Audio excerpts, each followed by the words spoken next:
তালিকায় না থাকায় জাতীয় নাগরিক পার্টিকে শাপলার প্রতীক দেওয়ার কোনো সুযোগ নেই বলে জানিয়েছে নির্বাচন কমিশন। এ নিয়ে একটি প্রতিবেদন রয়েছে আমাদের হাতে, আমরা সেটা একটু দেখে আসতে চাই।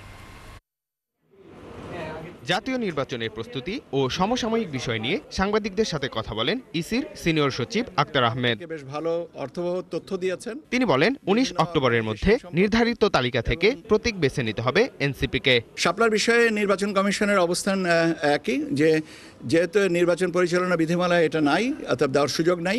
আমরা একটা চিঠি দিয়েছি ওনাদেরকে যে আগামী 19 তারিখের ভিতরে ওনারা বিকল্প ওনাদের চাহিত প্রতীক জানাবেন।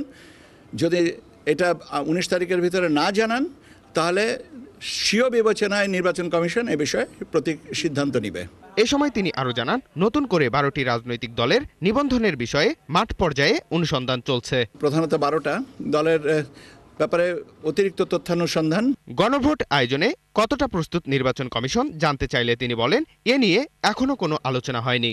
গণভোট হবে কি হবে না, কখন হবে বা আদৌ হবে কিনা, এ ব্যাপারে নির্বাচন কমিশনে এখনো পর্যন্ত কোনো বিষয় উপস্থাপিত হয়নি। যেটা উপস্থাপিত হয়নি সে বিষয়ে কথা বলার সুযোগই আমার নাই। পুরনো 11টি দেশের সাথে নতুন করে আরও 4টি দেশে প্রবাসী ভোটারের তথ্য হালনাগাদ শুরু হবে বলেও জানান তিনি। 11টা দেশে এই কার্যক্রম শুরু করেছে, নিবন্ধন কার্যক্রম।